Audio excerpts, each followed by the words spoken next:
Welcome everyone. Welcome Cal. I'm Jellen. I'm going to do an interview with Cal Washington from Canada, who came all the way here, and he's going to present us his movement, the InPower movement, and what he's been building with it and been doing with it. And we're going to discuss a plethora of topics and also make some kind of distinction and comparison with Belgian legislation and how people can apply the notice of liability principles for them in everyday life, because it looks quite complex, but it's not actually that hard. But first of all, thank you, Cal, for coming. Oh, I'm honored to be here. Nice to meet you, man. And we also had a nice chat beforehand, and you were talking about what you have been studying before you arrived at the point that you are at right now. You said you start with learning Canadian constitutional law, but that it's not really constitutional law that you learned. Can you please explain a bit further? Yeah, I started in a divorce case, and that was my first, other than a couple of traffic things and a few skirmishes in my life, but that's when I got immersed into the court, and what I thought the court was not it wasn't what I thought it was. So I started with that. And I tried to figure out what was going on in there. So then I looked up the history and etc. And I found out what it should be, and it wasn't that either. And then I started to search, because it wasn't actually operating the way it should have. I found out what it is. So in all of that, I found that Canada was not really a country at all, and you could easily see it. It wasn't covered up well, because it was done hundreds of years ago. So you could see the flaws in it, and every time that I brought these things up into court or anywhere, I didn't get one rebuttal. So I went, okay, this is the truth, and otherwise they would say so. And I wrote even right up to the Queen Elizabeth, and so she would know if what I was saying was wrong, and I got no reply. Okay, so you said that what it should have been. You said Canada, there's a difference between what it should have been and what it was. Yeah. I can imagine that you mean by what it was that it was a corporation, registered, and that it was solely about business and companies and partnerships and money and commerce and business.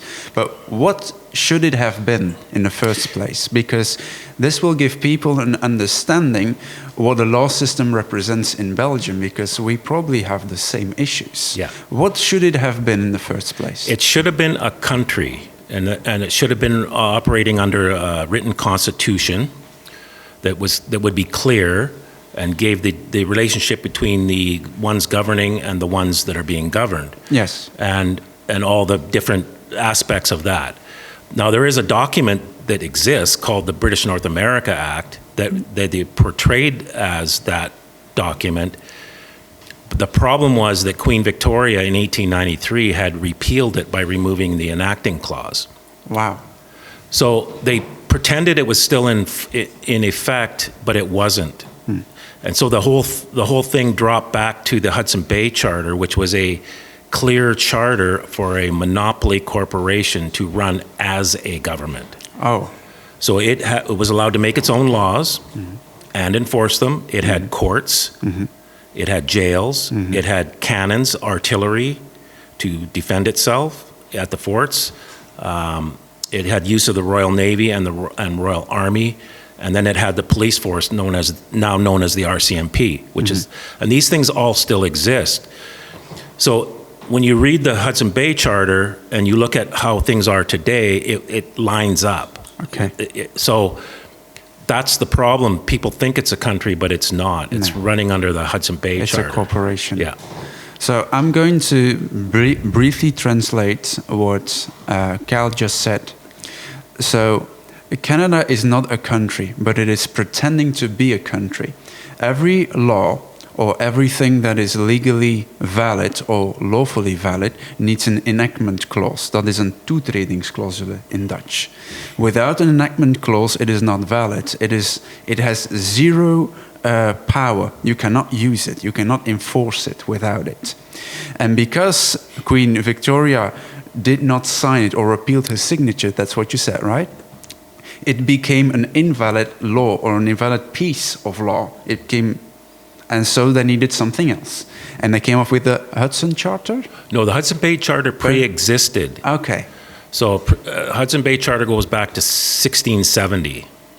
4 years after. Yeah, so it's in line with the Dutch East India Trading Company, Yes.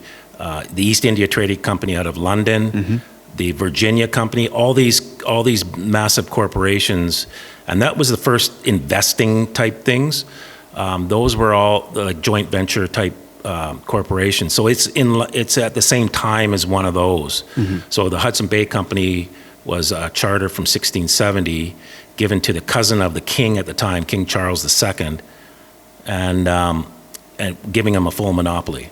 So some background: Prince Rupert, who was the cousin of the king, was a privateer, which is a licensed pirate, and a slave trader.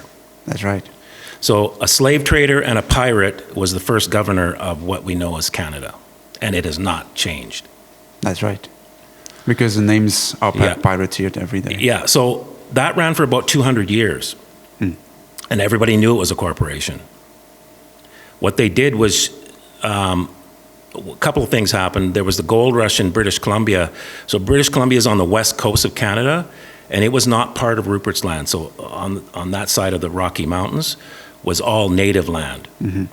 They found gold over there, a lot of it. So all the Americans were coming up, and then the Americans bought Alaska in 1866, and then so the Canadian the Queen was getting nervous about the Americans moving into British Columbia, and then also they were considering buying the Hudson Bay Company. So the Queen's Land would have been just the maritime, the East Coast, 4 provinces. So she formed a dominion out of the 4 provinces that they had, so that they could acquire Rupert's Land, which was most of Canada. So that was the meaning. That was the original intent of the British North America Act, and it even says that in the preamble. Okay. So one of the reasons for this act is to acquire this Rupert's Land. Yeah. So they surrendered she formed the Dominion, then they surrendered the Hudson Bay Charter to her. So now she has it. And then 20 years later, she removed the British North America Act. So now she's in charge of the total dominion. Well, she got rid of the Dominion, but she has the Hudson Bay Charter. Oh, yeah. So she's running the corporation as if it's a country. And then over time, people keep voting, and they just think it's a country, and it's not. It's not. Yeah. They just change roles and change people with same functions. They didn't even change the people. The people that were running the Hudson Bay Company ended up in the Dominion. Okay. Yeah, it was so obvious. So this is where, when I saw all this, I went, okay, this is very clear what has happened here. So then, with removing the enacting clause of the British North America Act, now we're running under the Hudson Bay Charter again. But in 82, Trudeau, I guess, saw this and tried to fix it. Okay, what did he do? He took the British North America Act, gave it a new name called the Constitution Act, added the Charter of Rights and Freedoms that everybody keeps going on about, thinking that it has some validity, and then they couldn't pass it because one of the important things about the British North America Act is it created the Parliament and created the legislatures in the provinces. So they created the slave system that way. Well, no, it's without that document, without the British North America Act, there is no Parliament in Ottawa. There's not, it doesn't exist because it got removed when she removed the enacting clause of the document that forms them. Right. So they knew this, and they tried to fix it in 1982 by changing the name, but the same words in the British North America Act. And then the only way they could pass it, because there was no Parliament, you can't create The thing that's in the document can't create the document or can't give it any validity. So they had the Queen come over to do a proclamation in order to give it any force and effect. And she put a clause in there saying that the French-speaking people in Quebec would have to sign off on a language issue, which she knew they would never do. So the whole thing has been in limbo for over 40 years. So we're still under the Hudson Bay Charter, and this new act is pending, but they keep acting as if it's valid. So when I'm in court and I bring this up to a judge, they generally want to get out of the room. They do not even argue it? Nope. I have had zero rebuttals on this. Okay. And these are type of people who will rebut anything you say. That's right. Yeah, they're usually are trying to be the smartest person in the room. Yeah, they're trying to impress themselves onto you. Exactly. To make you smaller. Exactly. They have no rebuttal for this. Okay. And then after that, when you bring this up, how would you proceed? If they try to ignore it or if they try to invalidate it? Well, I was still in the beginning stages. I would just say, you can't make me do this, and I'm not coming, etc. And all I would do is get arrested, right? So I was like, okay, what do we do? Because they don't see they understand the truth, but they don't seem to care. Like, it doesn't matter that I'm correct. They have the guns, and what are you going to do? All right. Yes. Then I learned commerce. So now I've got 3 court cases running in my life, which was eating up my life. I had to spend a lot of time preparing and then just showing up, missing work and all kinds of things. The first time I did a commercial move, the judge ran out of the room. And what do you mean with commercial move? So commerce is an ancient jurisdiction that's running in every so-called country. And this is the old merchant law that goes way back into antiquity that they've hidden. They don't talk about it, but it's very prevalent. That's right. They don't talk about it in Belgium too. No. They don't talk about it anywhere. It's not taught in law school. No lawyers know about it. Some lawyers know about it, but they're not taught it. They would learn it somewhere else. Yes. Yeah. So it's not in the law schools. And yet you'll see law merchant mentioned in federal acts, et cetera. So, but nobody knows what it is. But it's what's running the world. So when I started to tap into that and using indemnity bonds, indemnity bonds are like from Admiralty, and when the people started using shipping. So you had to insure the cargo, insure the crew, et cetera. So I started to tap into this. I didn't know much about it, but I did a bond on a case that I'd already been involved with for over a year. And I'd seen the judge 2 or 3 times and over that period, and he ran out of the room. So at first I thought he had to go to the bathroom because the urgency of the way he left, and nobody said all rise or anything. He just got out, and everybody's looking around like, what's happening? The sheriffs and everybody's like, where'd the judge go, right? Yeah. So I thought it was just he had stomach problems, and but later that night I thought, oh wow, wonder if it's because of the paperwork I put in. So let's do that again and again and again, and we got the same kind of reactions. The judges were terrified of what we were doing. Okay. We still didn't really fully understand it because it was trial and error. So that's when I saw that was when the tide, the waves are coming in, and then the tide goes in, and then at a certain point the tide starts going out. Well, that was the tide going out for me. So there's still waves. I still had some turmoil, but at that point, that's when my whole life changed. My whole experience with the courts and the government changed. Okay. Can we back up a tiny bit? So for the people who don't know, can you please explain to them what is a bond? A bond is insurance, basically. So when going back into the Middle Ages and slightly before that, the merchants moved on the land. So they would go in like camel trains, et cetera, Silk Road, all these things we've heard about, we don't really understand, the merchants of Venice, et cetera. when they started to ship in boats, certain things happened. The ships would become wrecked, lost, or pirates would get them. Mm-hmm. So piracy was a big thing. Mm-hmm. So much so that you could be a licensed pirate. Think about that. So now you're sending a boat out with cargo on there from, say, Belgium over to London, England. And you don't know if that cargo is going to get there. Mm-hmm.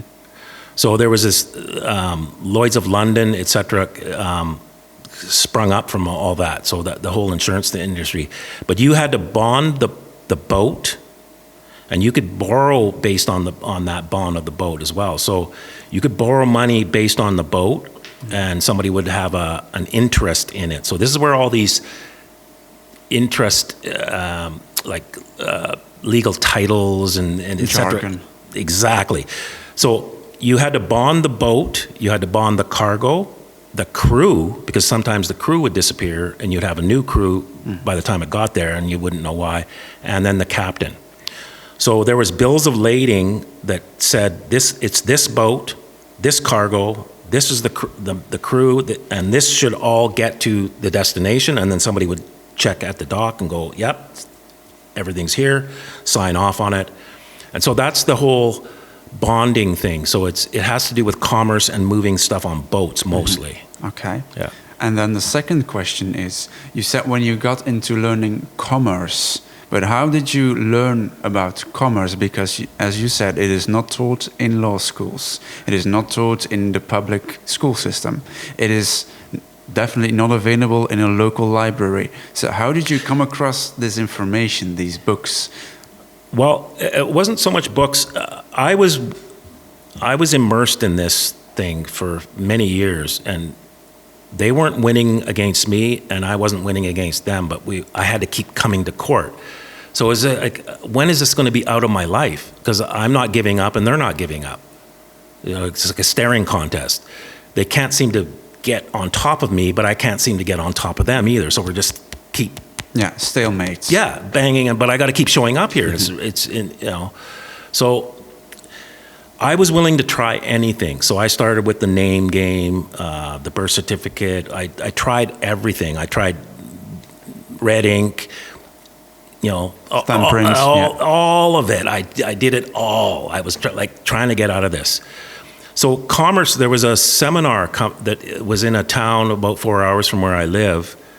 And there was this guy teaching commerce. And so I thought, well, I'll go and try that. That's the next thing I'm going to try. That's, you know, where I was at. And that's when things changed. So I went to this seminar and I went, oh, and I had a lot of epiphanies, like the light bulbs going on when I was there, because I had already done so much and pushed so hard on this thing, and I couldn't figure out why I wasn't victorious. Yes. Because I could see the judges looking at my paperwork and going, and you could see they're like, whoa. They're shaking. Yeah. And yet they still rule against me. And I'm like, well, how do I win in here, right? Not that I wanted to win, I wanted to get away from it. Yes.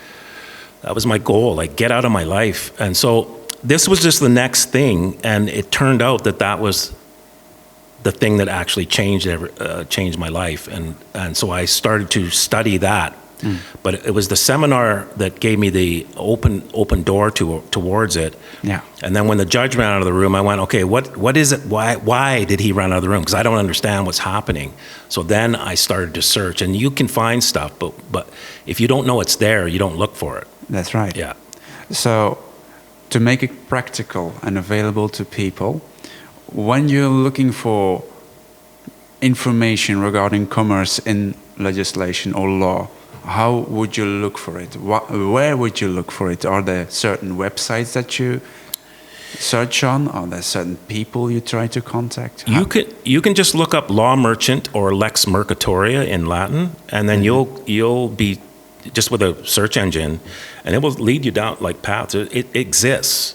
Right. But if you don't know to look for it, that's the problem. That's right. So there's a book from the 1600s written by somebody who was born in Antwerp.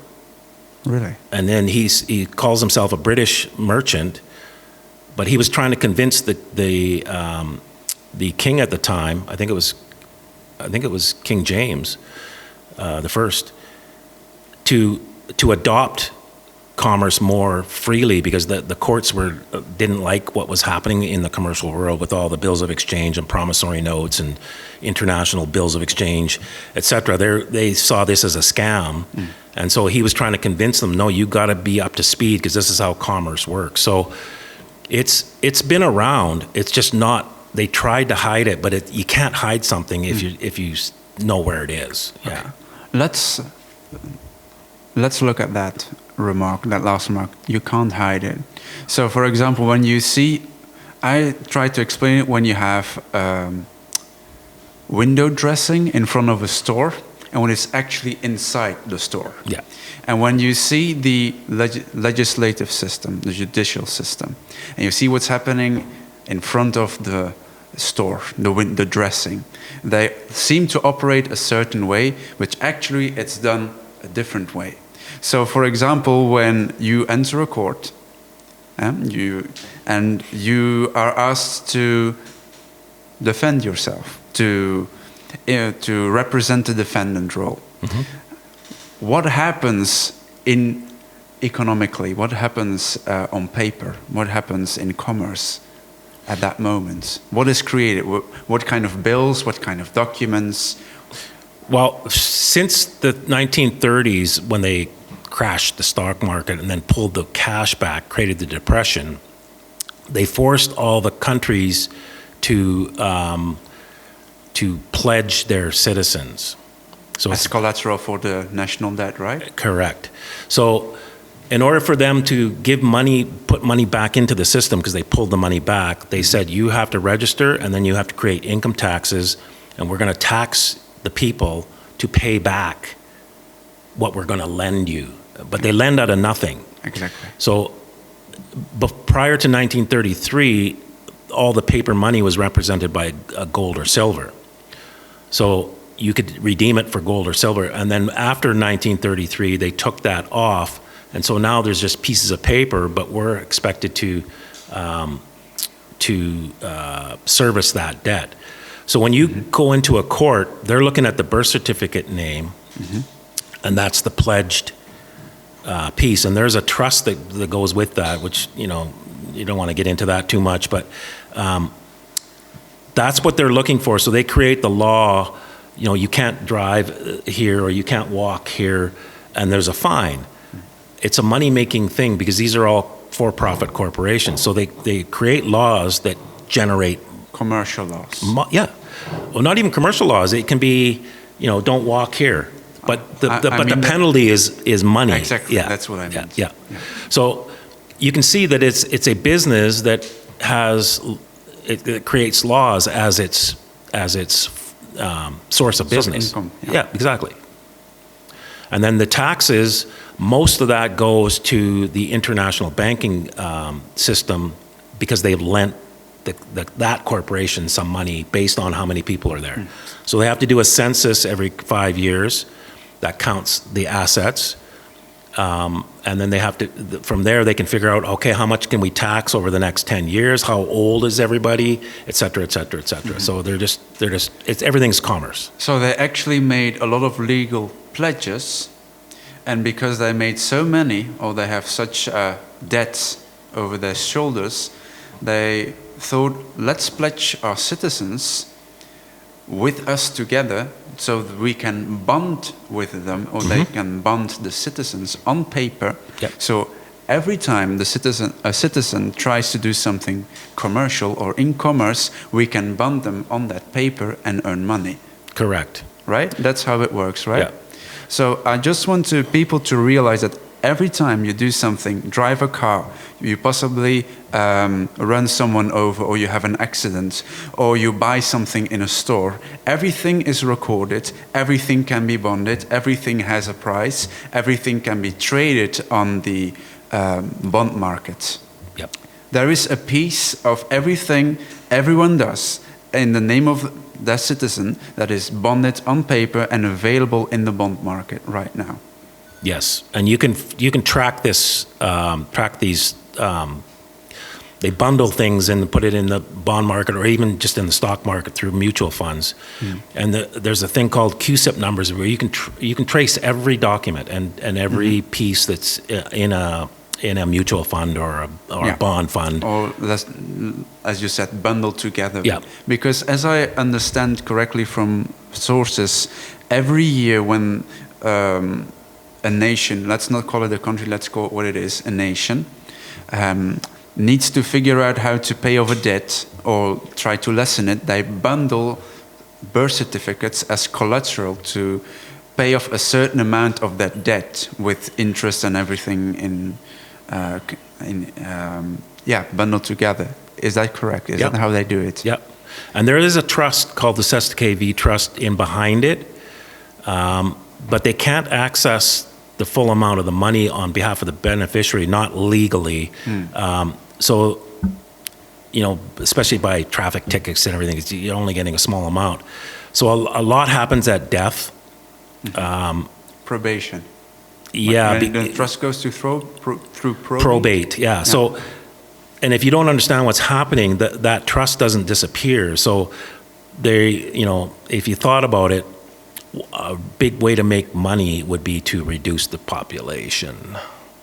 Exactly, because they can let a whole lot of trust go through probate, and because no one understands trust law, they can claim as much of what is in the trust available in the trust. Exactly. So world wars are money makers, wars in general, but if you can get a world war where there's a lot of people participating, like World War I and World War II, those were big money makers. So right now they're moving commercially rather than using bombs, etc. The weapons are now vaccines. From our perspective at InPower, vaccines, chemtrails, smart meters, and 5G. But they're getting us to participate. They're getting us to agree with these. Yeah. So this is a different way of, rather than just moving artillery right through your town, they're getting you to go, yay, I want a faster phone. And you're actually participating and accepting the weapons. Exactly, and because you accept their agreement or you accept the technology, they can create more bonds, more legal paper for them to earn money. Yeah. Because I also understand that they don't need you to do everything, they just need you to participate in whatever you do, and whatever you do they can legalize and they can create documents out of by which they can make money. Absolutely. Everything is about money. The whole thing. Money runs the world.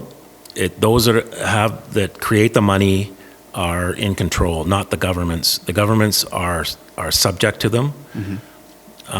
There's even a picture of one of the Rothschilds with his finger on Prince Charles. He was You're my slave. Yeah. Like, you don't touch royals, but obviously that guy can. So it shows you who's actually running things, even though we don't vote them in or out. It's because they have control of the money system. Okay. Let's dial it back to the commerce part, because that's the most important part of InPower and the notice of liability. What are certain aspects, characteristics that from commerce that are embedded in the notice of liability that you use? Because a lot of people in this room have already made a notice of liability. But I think it will be very interesting for them to understand why it works the way it does and why people get shook up about it. Judges, lawyers, they get no response. Can you elaborate on that, please? It's based in commerce, so the four things that I mentioned, the smart meters, 5G, spraying in the air, and vaccines, they're putting them out as offers in commerce. And then what happens is in true commerce, when you're dealing merchant to merchant, if you don't do a certain action, then you're in an agreement. Yes. And it's called tacit agreement. Tacit agreement, yes. In Nederlands noemen wij dit stilzwijgend akkoord gaan. Yeah. Yes. So we're taking that principle that they've been using against us for generations, and we're saying, okay, we will take your smart meter, your vaccination, your 5G, or your spraying in the air if you can prove they're safe. which they can't because they're actually weapons, and weapons are never safe. They're designed to destroy things. So, and they are truly weapons. So, and then if you don't prove it safe to a certain standard in affidavit form, then I'm going to charge you $20,000 a day. And then we go, do you want to do we have a deal? If you now go silent, then you have agreed, because we're just doing that to us. So we flip the table on them, and when they keep putting these 4 weapons up, then we start billing them, and the bills are bills of exchange. So it's not something you collect the money with; it is the money in their system. And that's the hardest part for people to understand, because it doesn't make sense. And that's because we're on the bad side of this, and that's why the Rothschilds are the Rothschilds and we are where we're at, is because they understand that the bill of exchange is money, and we don't. And they know how to use it, and in general, people don't know how to Exactly. Use it. And it's not available to us to turn into cash readily or into a liquid form that's exchangeable, because the baker down the street doesn't understand a bill of exchange anymore, just like you said with the checks. Yes. We've been trained out of it. Say 300 years ago, everybody would have known what a bill of exchange was. They may still not have accepted it, depending on whose name was on it, but they knew what it was. Now we don't even know what it is. And 20 years from now, people won't know what checks are. That's right. Because they're all tapping with their phones, etc. That's the new training thing. Or they probably will not even remember what money is, or money that you can touch with your fingers. Exactly. So you can see where they're going with this, so they will have full control. And but it's still based on the same principles, like you said earlier. Those never go away. Also, I would like to add some extra remarks regarding commerce. So what the notice of liability does is it conditionally accepts an offer. It does not deny the offer, because if you deny an offer, you are in dishonor in commerce. And when you're in dishonor in commerce, they can legally charge you, right? They can come after you. They can put you in front of a court, or whatever court they want, because you rebutted their offer and you were not in honor. You were not acting out of honor. When Cal sends them a notice of liability and they fail to respond, they are also in dishonor, right? Yep.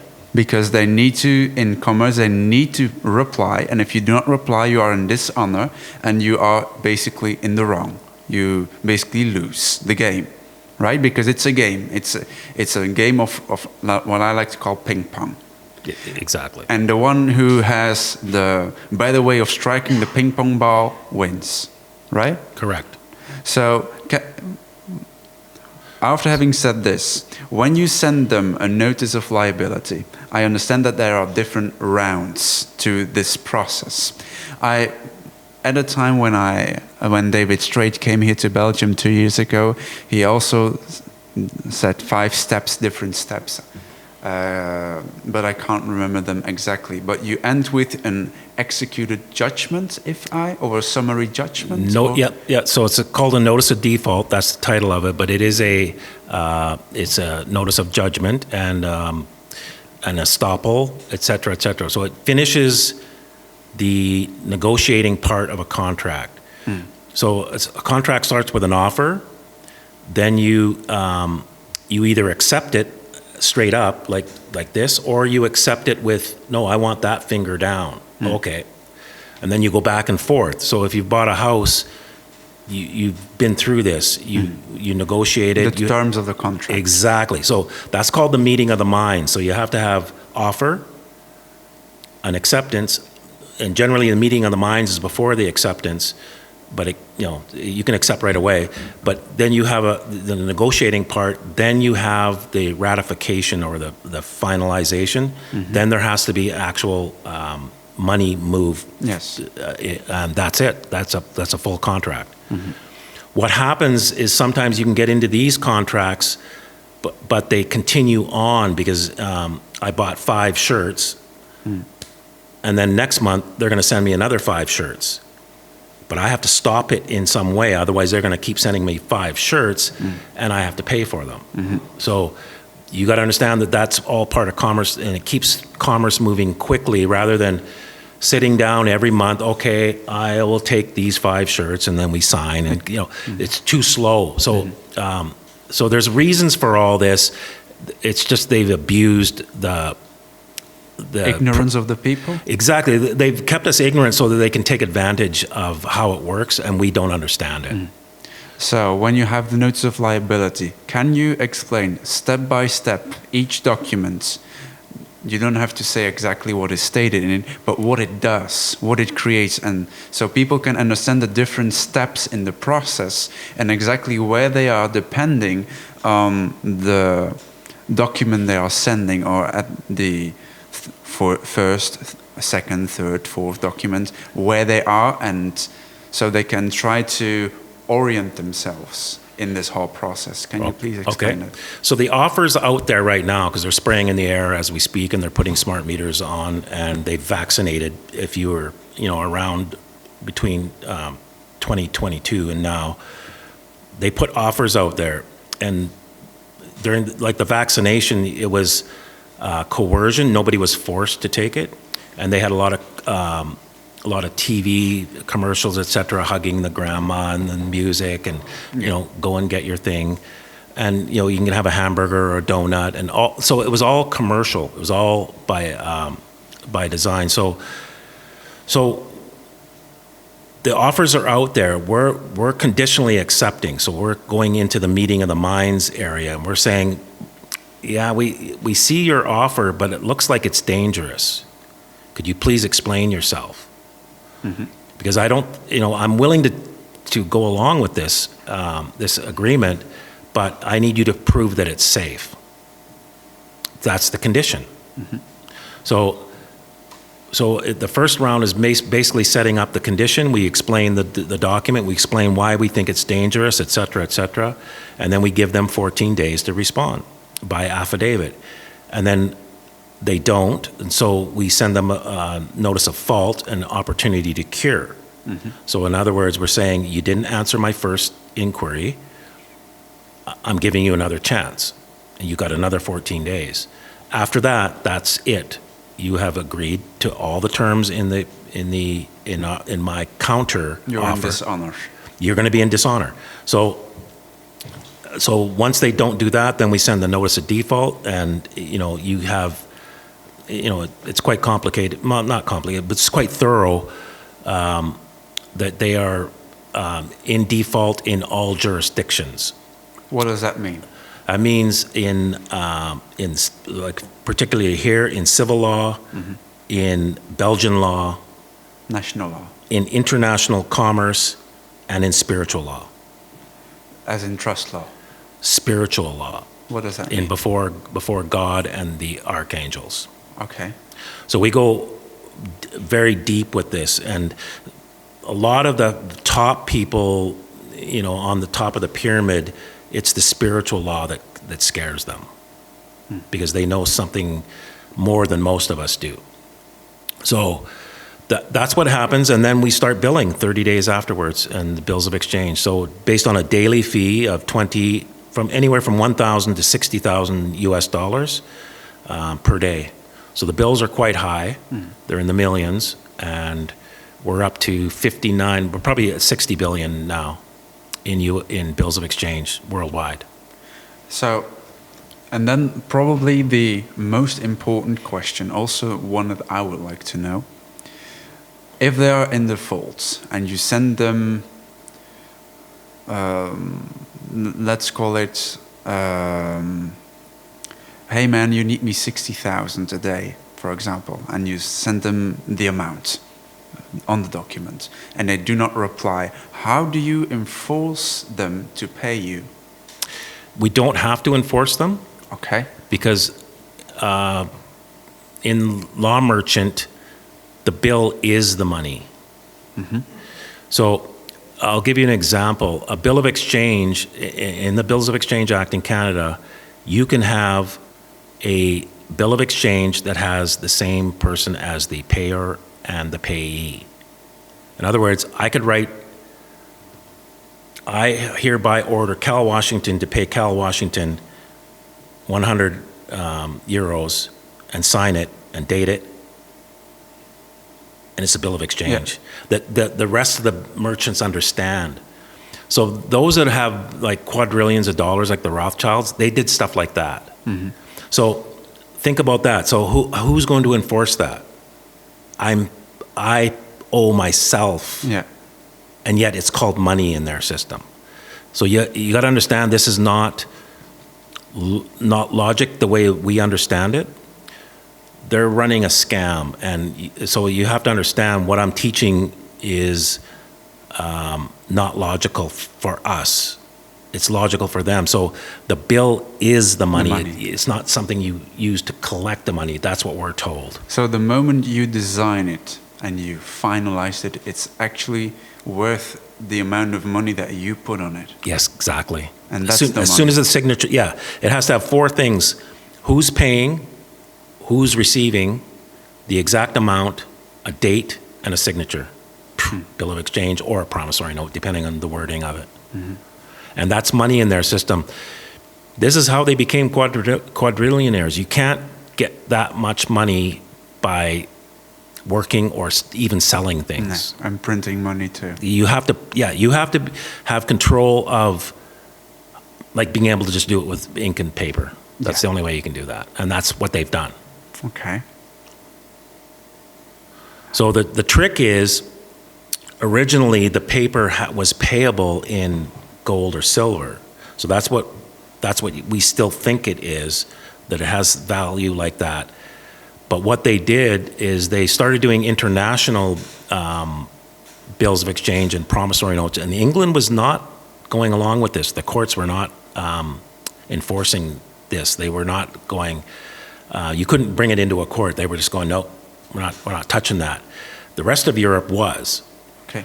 And so England was dragging their feet on this because they could see this is a scam.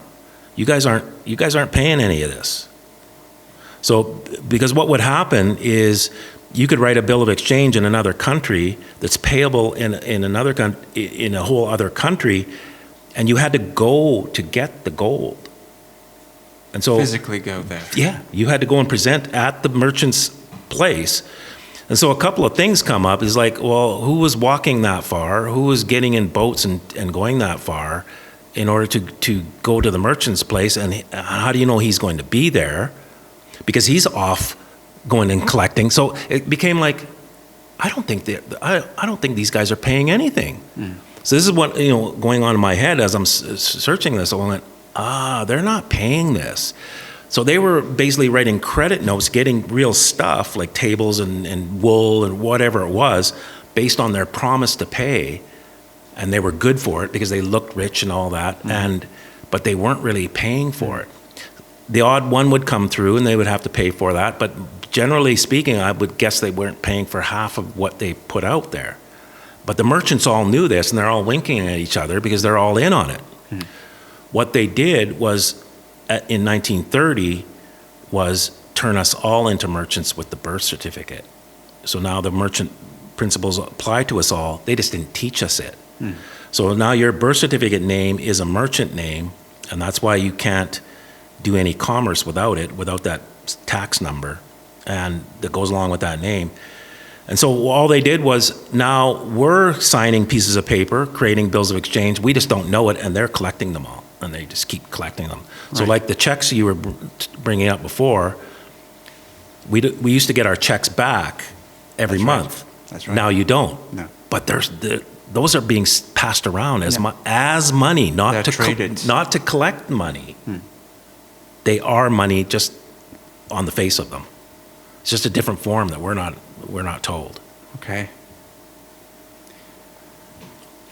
Another very intriguing question that I have. So when you know all this and you can make those money papers, let's call it what it is, how would you use them? Can you use them specifically? For example, you go to a judge and you say, here, $60,000. There is a debt. No more debt. Here it is. And if they do not accept it, the debt is still paid. Correct. Can that happen in that scenario? You can if you set it up with like an administrative process similar to the notice of liability. So you set up, this is what I'm going to do. Do you agree? I'm giving you another chance, and now I'm doing the thing. So you always want to do that. You always want to be clear in your actions. But a court is a bank, and the judge is like a banker.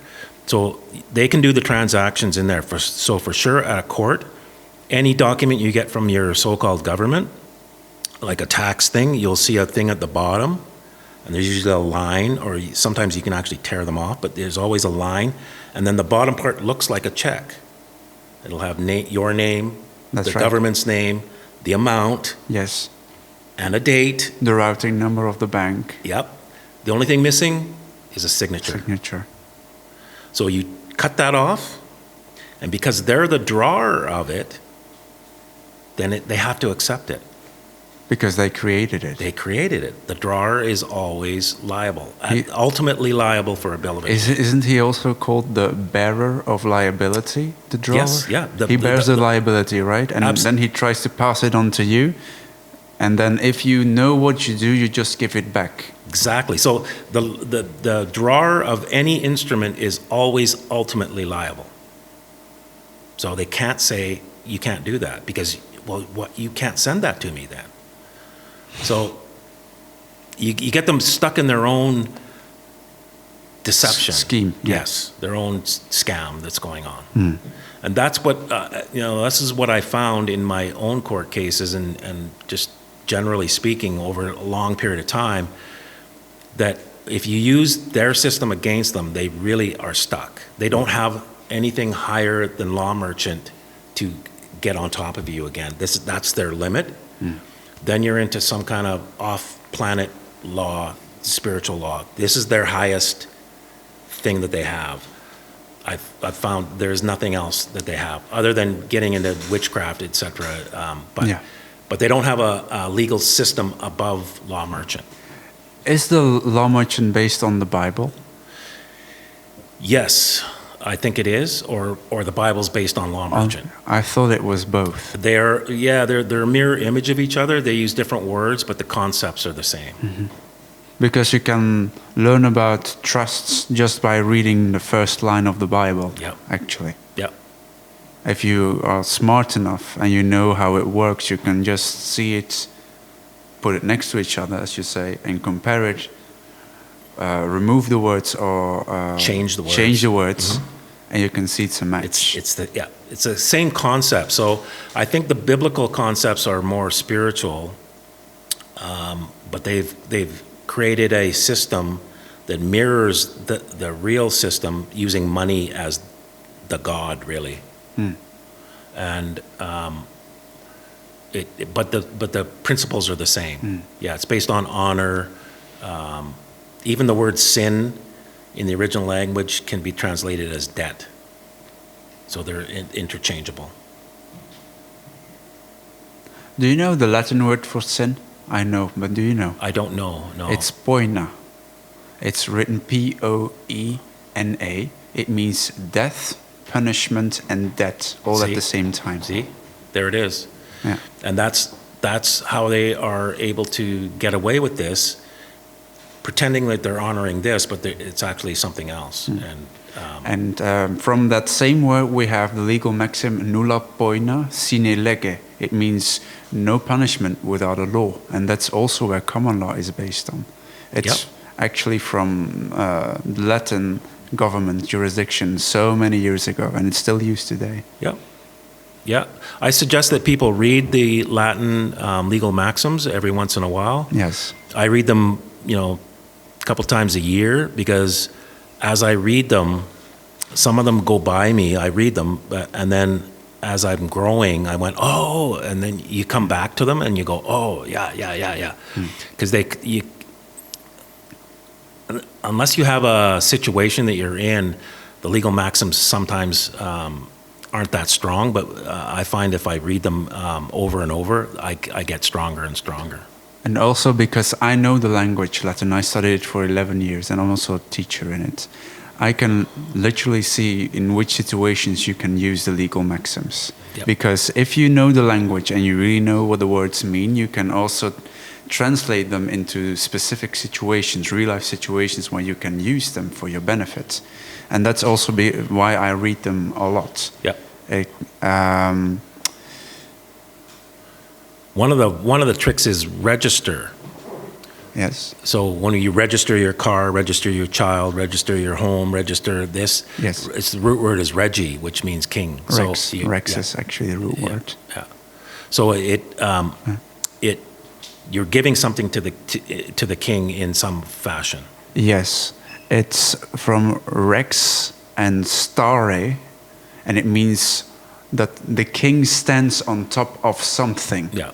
That is actually what it means to register. There you go. Someone, something stands on top of it instead of you. Exactly.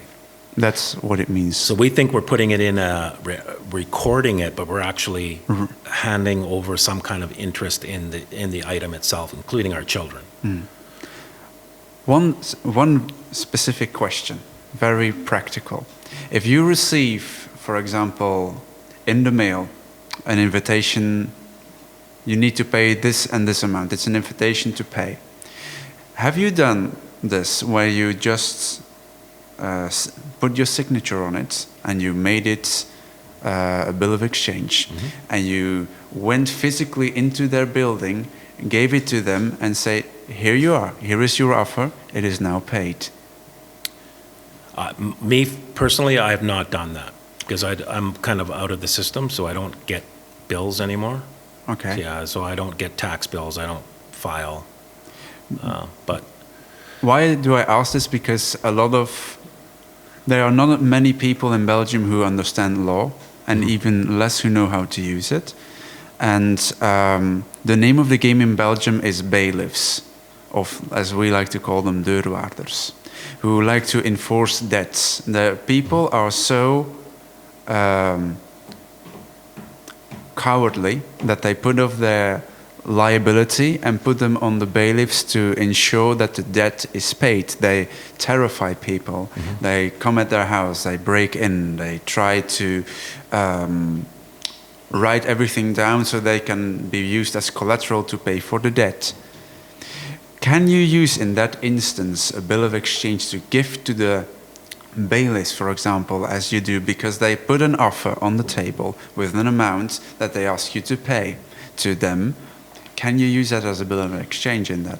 yeah, if it's their paper and they're ordering you to pay, that's a bill of exchange. A promise to pay is me personally promising to pay. So you can use either one.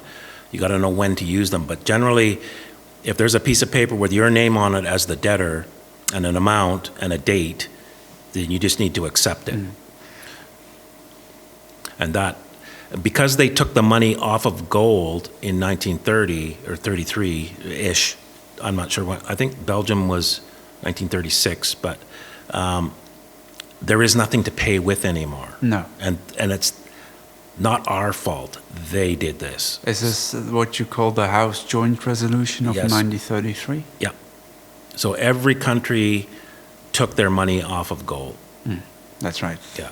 Belgium, Netherlands, and France, I think Luxembourg, and one other country, they held on for a while, staying with gold when the rest of the world went off, but they eventually. When I hear you say this, I immediately think so. From that moment on, from 1933, we could legally write bills of exchange. Absolutely.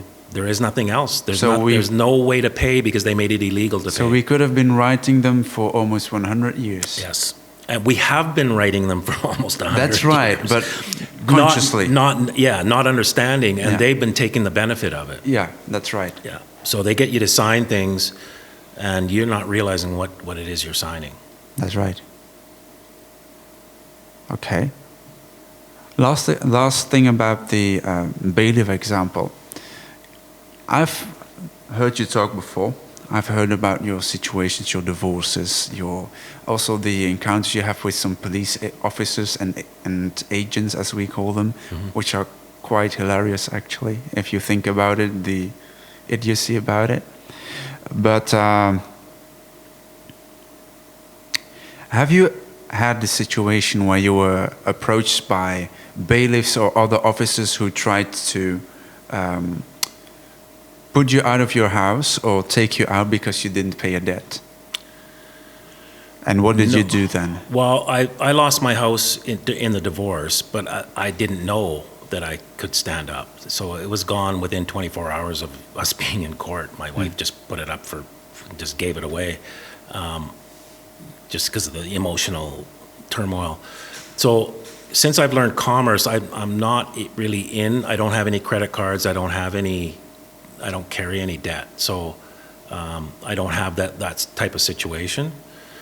But I can say that the bailiffs are part of the law merchant system. So the merchants in the pie powder courts and the staple courts, it was adjudicated amongst the merchants, and then there was mercenaries or bailiffs that would go and mercenaries. Yeah, they would go and take stuff like vigilantes. Yeah. So they could hold boats at dock, and it was done through force, similar to what you're saying. So it's the same system that's still running. So they actually know this. They may not know it because they're not trained in it, but the system, they're still operating in the system. The lawyers are operating in the system, but they don't understand it either. They're not taught. It's all controlled by very few at the top who are very rich, and then they've got everybody doing their operating in law merchant, but without understanding it. Brainless order followers. Exactly. And so some of them actually, when you wake them up, when you explain this to them, then you can see they go, oh. Because I told one police officer, I said, this is just like Robin Hood and his vigilantes. Yeah, and the sheriff taking people's stuff as they're going down the road, and he went. I said, see, you're taking my van, you're putting it on a tow truck, and he went. I said, yeah, same thing over and over. Yes. You don't really want to do this to me. And he goes, no. I could see he got it. So others don't. They just They just do what they're told. No brain. Yeah. And they consider me the idiot, but and I don't care. All right, man. Last question. Yep. You said that you don't live in the system anymore. You don't carry debt around with you anymore. How does your day-to-day life look like when you, for example, need food or you want to drink something? What do you do? I operate in cash. So, okay. Yeah. So everything I do is cash. I didn't have a bank account even for a long time. And so my lifestyle is inconvenient, but it's doable. So I have like a pay-as-you-go credit card. I put cash on it, pay in advance. So I'm never going into debt. And so that I can use it everywhere and make transactions, because some places don't take cash. So I have to have that. And then everything else I do is cash. Wow. And yeah, it's not hard. It's just you got to go to the bank and get it, or wherever. I don't have mail delivered to my house mostly. I have a mailbox for government purposes, and I have to go there. I've had it for 20-something years. But it's away from your property. Yeah, because I've moved numerous times since then. But that's where and the court even went there when I was locked up for 60 days, and they went to get my kids because I told them, you've taken my two minor daughters are at home. They don't know where their dad is, and you won't allow me a phone call. So they sent the child services to get my kids, and they ended up at my mailbox.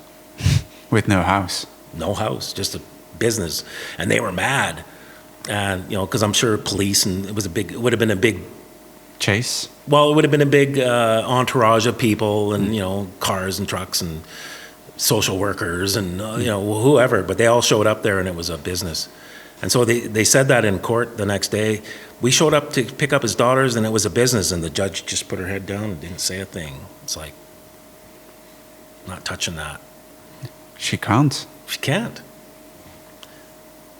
And there's nothing they could do. So once you understand commerce and understand who you are in this, you don't have to agree with it. Like, you don't have to like it.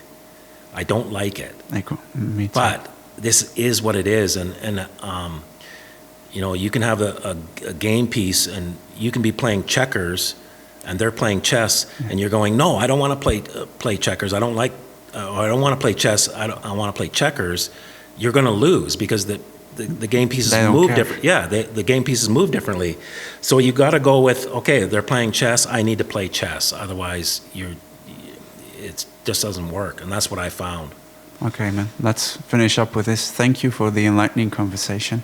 Thank you. Thanks, man. It was great to meet you. Honor to meet you, actually. Thank you. Yeah, likewise.